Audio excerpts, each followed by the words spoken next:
నా పేరు కురవపల్లయ్య, బీఆర్ఎస్ రాష్ట్ర నాయకులు, జోగులాంబ గద్వాల జిల్లా.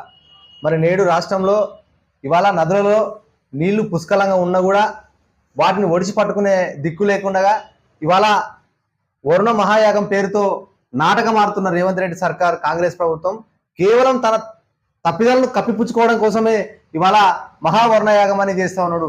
దేనికోసం మహావర్ణయాగం చేస్తున్నావు? ఈరోజు నీళ్లు లేవా? నదులలో నీళ్ళు లేవా? కృష్ణా నదిలో నీళ్లు పుష్కలంగా పారుతున్నాయి కదా, ఎందుకు ఒడిసి పడతలేవు?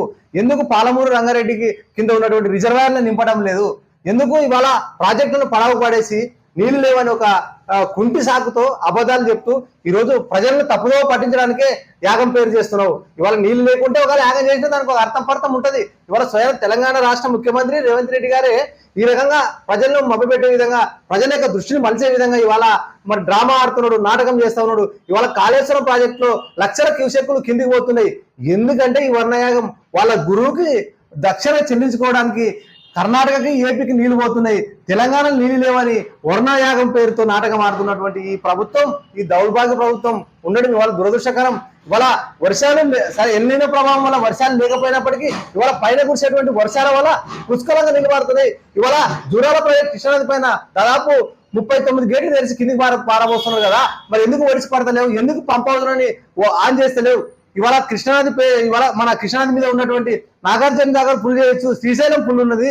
ఇవాళ నీళ్లు పుష్కలంగా ఉన్నాయి. ఇవాళ నువ్వు మనం తెలంగాణ ప్రభుత్వం నిర్మించినటువంటి ప్రాజెక్టులు ఇప్పుడు ఉండేటివి ఏవైతే ఉన్నాయో రిజర్వాయర్లు, వాటన్నిటి నింపుకునే అవకాశం ఉన్నప్పటికీ ఇవాళ నీళ్లు లేవని, ఇవాళ వర్షాలు లేవని ఇవాళ నాటకాలు ఆడుతున్నాడు, ఇవాళ యాగం చేస్తున్నాడు. మననేమో హరీష్ రావు గారు మీద అసత్యారోపణలు చేస్తావు, శుద్ర పూజలు చేస్తా అంటున్నావు. అంటే ఇవాళ నువ్వు వర్ణయాగం చేస్తున్నావు, మరి ఇది కూడా శుద్ర పూజలు లాంటిదే కదా. నువ్వు ఎందుకోసం యాగం చేసినావు? ఇవాళ శుద్ర పూజలు ఎట్టయితాయి? అంటే ఇప్పుడు శుద్ర పూజలు ఉంటాయంటే నేను ముఖ్యమంత్రి దీపాలు వెళ్ళిపోరా, కనుమరు కావాలి కదా. ఇది కాదు కదా అన్ని, అంటే నాటకాలే తప్ప ఈ రాష్ట్రానికి ఒరగబెట్టింది ఏం లేదు. ఇవాళ నా రాష్ట్రంలో నిరుద్యోగం మరిగిపోతుంది. నువ్వు వర్ణయాగంగా ఏమో పక్కకు పెట్టి, కానీ ఇవాళ మరి నేను నిరుద్యోగుల కోసం వర్ణయాగం చేస్తున్నా అంటాను కదా, మళ్ళీ వీళ్ళకి ఉద్యోగాలు. మరి ముఖ్యంగా ఇవాళ నడిగడ్డ ప్రాంతంలో జోగులాంబ గద్వాల జిల్లాలో జూరాల ప్రాజెక్టు కింద ఉన్నటువంటి నెట్టంపాడు ద్వారా ఇవాళ అక్కడ గుడ్డందెడ్డి రిజర్వాయర్ ఉన్నది, రేలంపాడు రిజర్వాయర్ ఉన్నది. వాటిని ఫుల్ నింపొచ్చు. ఇవాళ వాటిని నింపకుండా, నీళ్లు ఇవ్వకుండా యాగం పేరుతో మోసం చేస్తున్నాడు తప్ప ఇవాళ యాగం చేస్తే నీళ్ళు వచ్చే పరిస్థితి లేదు. అట్లే విధంగా ఇక్కడ చిన్నూరుపల్లి రిజర్వాయర్ నింపి కూడా ఇవాళ ఆర్డీఎస్ లకి లింక్ కలిపి యాలంపూర్ నియోజకవర్గాన్ని కూడా శశిశామలు చేయొచ్చు. మరి ఈ నడిగడ్డలో ఉన్నటువంటి 3,50,000 ఎకరాలకు కూడా నీళ్ళు ఇచ్చే అవకాశం ఉన్నది. నీళ్లు పుష్కలంగా ఉన్నాయి. దూరాలలో 9.65 టీఎంసీల వాటర్ ఉన్నాయి. ఇప్పుడు ఎందుకు నువ్వు ఒడిసి పడతలేవు? ఎందుకు మరి ఆన్ చేస్తలేవు? ఎందుకు రిజర్వాయర్ నింపలేవు చెప్పాలని ఈ సందర్భంగా డిమాండ్ చేస్తున్నాం. అంతేగాని ఇవాళ యాగాల పేరుతో మోసం చేస్తూ ప్రజలను పక్కదో పెట్టిస్తున్నాడు.